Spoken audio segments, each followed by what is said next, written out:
ಸಂಸದರು ಹೇಳ್ತಾವ್ರೆ. ಅದಕ್ಕೊಂದು ಉದಾಹರಣೆ ನಾನು ಕೊಡ್ತೀನಿ. ಈಗ ಸರ್ಕಾರ ಚುನಾವಣೆ ಕೋಲಾರ ಮತ್ತು ಚಿಕ್ಕಬಳ್ಳಾಪುರ ಜಿಲ್ಲಾ ಬ್ಯಾಂಕ್ ಚುನಾವಣೆ ಬಂದಾಗ ನಾನು ಚುನಾವಣೆಗೆ ಸ್ಪರ್ಧಿಸಿದ್ದೆ. ಅದಕ್ಕಿಂತ ಹಿಂದಕ್ಕೆ ಹೋದ್ರೆ ಹಿಂದೆ ಇಲ್ಲಿ SKL ದ್ಯಾವಣ್ಣವರು ಚುನಾವಣೆಗೆ ಸ್ಪರ್ಧಿಸಿದ್ರು DC ಬ್ಯಾಂಕ್ಗೆ.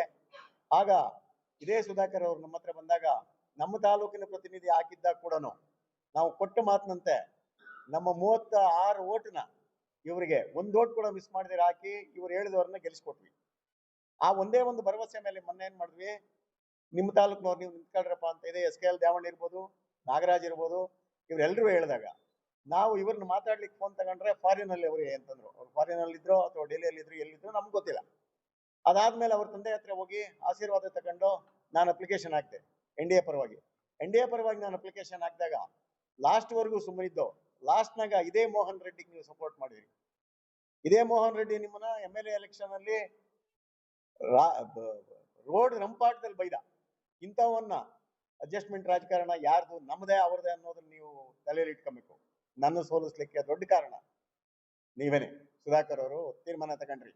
ಅದಾದ್ಮೇಲೆ ಇವತ್ತು ಅದಕ್ಕ ಇದೇ ಉಸ್ತುವಾರಿ ಸಚಿವರು ಇದೇ ಮೋಹನ್ ರೆಡ್ಡಿನ ಗೆಲ್ಲಿಸ್ಲಿಕ್ಕೆ ಒಂದು ಪಟ್ಟು ಮಾಡಿ ಮೋಹನ್ ರೆಡ್ಡಿನ ಗೆಲ್ಲಿಸ್ಲೇಬೇಕಂತ ಹೊರಟಾಗ ಕೈ ಜೋಡಿಸಿದವರು ಯಾರು?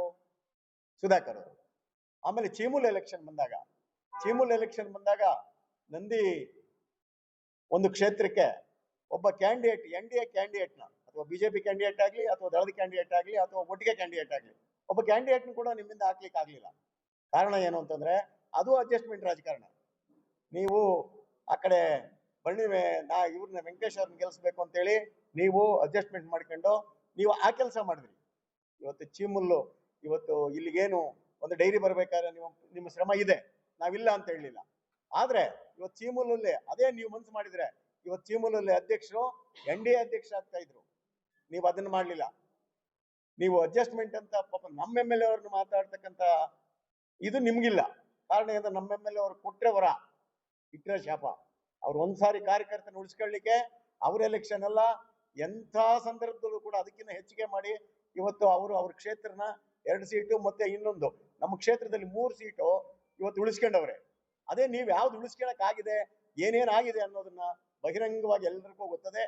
ದಯವಿಟ್ಟು ಸುಧಾಕರ್ ಅವರಲ್ಲಿ ನಾವು ಮನವಿ ಮಾಡೋದು ಇಷ್ಟೇನೆ, ನೀವು ಯಾವ್ದು ಏನೇನೋ ಮಾಡ್ಕೊಳ್ರಿ. ನಮ್ಮ ಶಾಸಕರನ್ನ ಮಾತಾಡುವಾಗ ನೀವು ಹಿಂದೆ ಮುಂದೆ ಯೋಚನೆ ಮಾಡ್ರಿ. ಕಾರಣ ಏನಂತಂದ್ರೆ ನಮ್ಮ ಶಾಸಕರು ಯಾವತ್ತೂ ಆ ತರ ಒಂದ್ಸಾರಿ ಮಾತು ಹಿಂಗ್ ಕೊಟ್ಟವ್ರೆ ಅಂದ್ರೆ ಆ ಮಾತಿನಂತ ಹೇಳ್ಕೊಳ್ಳೋಂಥ ವ್ಯಕ್ತಿ ಯಾರಾದ್ರೂ ಇದ್ರೆ ಅದು ನಮ್ಮ ಶಾಸಕರು ರವಿಕುಮಾರ್ ಅವರು. ಅದನ್ನ ಹೇಳಲಿಕ್ಕೆ ನಾನು ಇಷ್ಟಪಡ್ತೀನಿ. ಆದ್ರಿಂದ ಇವೆರಡರಲ್ಲೂ ಕೂಡ ಜಿಲ್ಲಾ ಬ್ಯಾಂಕ್ ಎಲೆಕ್ಷನ್ ಇರ್ಬೋದು, ಚೀಮೂಲ್ ಎಲೆಕ್ಷನ್ ಇರ್ಬೋದು, ನಿಮ್ಮ ನಡವಳಿಕೆಗಳೇನು ಅನ್ನೋದನ್ನ ಇಡೀ ಕ್ಷೇತ್ರ ಜನತೆ ಗೊತ್ತದೆ. ಇವತ್ತು ನೀವು ಇಷ್ಟೆಲ್ಲ ನಾನು ಡೆವಲಪ್ಮೆಂಟ್ ಮಾಡಿದೀನಿ, ಕೋಟ್ಯಾಂತರ ರೂಪಾಯಿ ಲಕ್ಷಾಂತರ ಕೋಟಿ ತಂದಿದ್ದೀನಿ, ಈ ತಾಲೂಕು ಹಾಕಿದ್ದೀನಿ ಅಂದ್ರೆ ನೀವು ಯಾಕೆ ತಾಲೂಕು MLA ಸೋತ್ರಿ ಅನ್ನೋದನ್ನ ಒಂದ್ಸಾರಿ ಒಂದ್ ಹೆಜ್ಜೆ ಹಿಂದಕ್ಕೆ ನೋಡ್ರಿ. ಅದಕ್ಕೆ ಕಾರಣ ಏನು ಅಂತ ನಿಮ್ಗೆ ಗೊತ್ತಾಗ್ತದ. ಆ ಕಾರಣಗಳೆಲ್ಲ ನಾನು ಹೇಳ್ಕೊಂಡು ಕೂತ್ಕೊಳ್ಳಿಕ್ಕೆ ನಾನು ತಯಾರಿಲ್ಲ. ಮುಂದಿನ ಇದನ್ನು ಮುನಿಯಪ್ಪನವ್ರು ಮಾತಾಡ್ತಾರೆ. ಪ್ರೆಸ್ ಮೀಟ್ ಕರೆದಿದ್ದು ನಿನ್ನೆ ನಮ್ಮ ಉಜ್ಗೂರ್ ರಾಮಣ್ಣವರು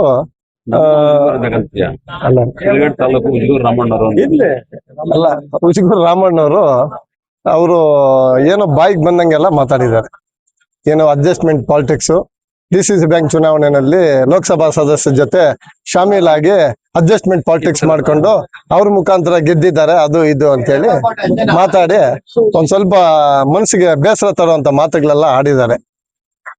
ಅದಕ್ಕೋಸ್ಕರ ಇವತ್ತು ನಾವು ಒಂದು ಪ್ರೆಸ್ ಮೀಟ್ ಕರೆದು ಅವ್ರಿಗೆ ನಾವು ಹೇಳಿಕೆ ಕೊಡ್ಬೇಕು, ಯಾವ ರೀತಿ ನಡೆದಿದೆ ಅನ್ನೋ ಒಂದು ವಿಷಯದಲ್ಲಿ ಹೇಳಿದ್ವಿ.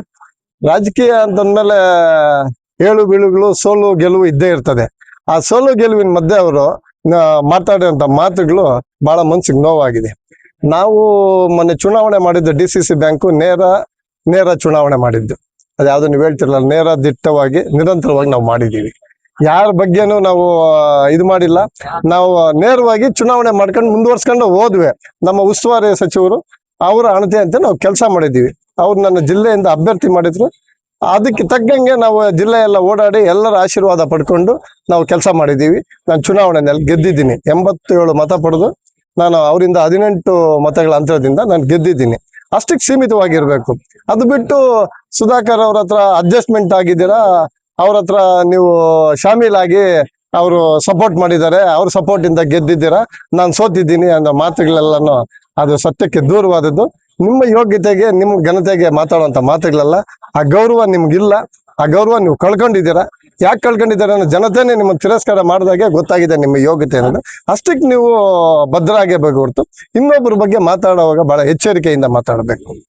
ನಮ್ಮ ಉಸ್ತುವಾರಿ ಸಚಿವರು ಇದನ್ನು ಕಟ್ಟಬದ್ಧವಾಗಿ ನಿಂತು ಮೋಹನ್ ರೆಡ್ಡಿಯನ್ನು ಗೆಲ್ಲಿಸಲೇಬೇಕು ಅಂತ ಹೇಳಿ ಓಡಾಡಿದ್ರು. ಹೌದು, ಅವ್ರ ಜವಾಬ್ದಾರಿ ತಗೊಂಡಿದ್ದಾರೆ. ಅವ್ರು ಉಸ್ತುವಾರಿ ಸಚಿವರಾಗಿ ಅವ್ರು ನಮ್ಗೆ ಟಿಕೆಟ್ ಕೊಟ್ಟು ನಿಲ್ಸಿದಾಗ ಅವ್ರು ಗೆಲ್ಲಿಸ್ಬೇಕು ಅಂತ ಓಡಾಡ್ತಾರೆ ಹೊರತು ಸೋಲಿಸ್ಬೇಕು ಅಂತ ಎಲ್ಲಿ ಓಡಾಡೋದಿಲ್ಲ. ಇನ್ನು ಅವ್ರು ನಮಗ್ ಕೆಲಸ ಮಾಡ್ತಾರೆ, ನಿಮ್ಗೆ ಕೆಲಸ ಮಾಡಕ್ ಆಗ್ತದ? ಇನ್ಯಾರ ಪರವಾಗಿ ಕೆಲಸ ಮಾಡ್ತಾರೆ ಅವರು? ಅಲ್ಲ, ಇನ್ಯಾರ ಕೆಲಸ ಮಾಡ್ತಾರೆ? ನಾವೆಲ್ಲಿ ಅಡ್ಜಸ್ಟ್ಮೆಂಟ್ ಪಾಲಿಟಿಕ್ಸ್ ಮಾಡೋದೇ ಇಲ್ಲ, ಮಾಡೋ ಇಲ್ಲ. ನಾನು ಅದಕ್ಕೆ ನೇರವಾಗಿ ಒಂದ್ ಹೇಳ್ದೆ, ಭೋಗನಂದೀಶ್ವರ ದೇವಸ್ಥಾನಕ್ಕೆ ಬನ್ನಿ, ಇಲ್ಲ ಧರ್ಮಸ್ಥಳಕ್ಕೆ ಬರ್ತೀರಾ, ನಿಮ್ಗೆ ಹೋಗ್ತಾ ಇದ್ರ ಬನ್ನಿ, ಆಣೆ ಪ್ರಮಾಣ ಮಾಡ್ರಿ. ನಾವು ಅಡ್ಜಸ್ಟ್ಮೆಂಟ್ ಪಾಲಿಟಿಕ್ಸ್ ಮಾಡಿಲ್ಲ, ನಾವು ಅವ್ರ ಹತ್ರ ಶಾಮೀಲ್ ಆಗಿದಿಲ್ಲ, ಮಾತಾಡೋದಿಲ್ಲ, ಪ್ರಮಾಣ ಮಾಡಿ ಹೇಳ್ತೀವಿ. ನಿನ್ಗೆ ಆ ಯೋಗ್ಯತೆ ಇದ್ರೆ ಬಾ, ನೇರವಾಗಿ ಬಾ, ಅಲ್ಲಿ ಒಂದು ಪ್ರಮಾಣ ಮಾಡು. ಇಷ್ಟು ಮಾತು ನಾನು ಹೇಳ್ಬಲ್ಲೆ. ಸಪೋರ್ಟ್ ಮಾಡಿ ಸಂಸದರಿಗೂ ನಮಗೂ ಸಂಬಂಧ ಏನು? ಸಂಸದರು ಯಾವ ಪಕ್ಷದವರು? ನಾವು ಸಂಸದರ ಹತ್ರ ಹೋಗಿ ಕೇಳಕ್ ಆಗ್ತದ? ಗೌರವ ಇರ್ತದ? ಆ ಮಟ್ಟಕ್ಕೆ ನಾವು ಮಾಡೋದಿಲ್ಲ. ಅವ್ರು ನಮಗ್ ಮಾಡ್ತಾರ ಅಂತ ನಾನು ಆಗ್ಲೇ ಹೇಳ್ದೆ, ಒಂದ್ ಪದ ಬಳಸ್ದೆ. ಅಂತ ನಫ್ತಟ್ಟಿ ರಾಜಕೀಯ ನಾವು ಮಾಡೋದು ಇಲ್ಲ, ನಮ್ ಬ್ಲಡ್ ಅಲ್ಲೇ ಇಲ್ಲ ಅಂತ ಅಲ್ಕ ಕೆಲಸ ಮಾಡ್ಕೊಂಡು ಅಡ್ಜಸ್ಟ್ಮೆಂಟ್ ಪಾಲಿಟಿಕ್ಸ್ ಮಾಡೋ ಅಂತ ಪರಿಸ್ಥಿತಿಗೆ ನಾವು ಹೋಗಿಲ್ಲ, ನಮಗ್ ಬೇಕಾಗೂ ಇಲ್ಲ. ಅಲ್ಲ, ನೇರವಾಗಿ ನಾವು ಚುನಾವಣೆ ಮಾಡ್ತೀವಿ ಅಷ್ಟೇ.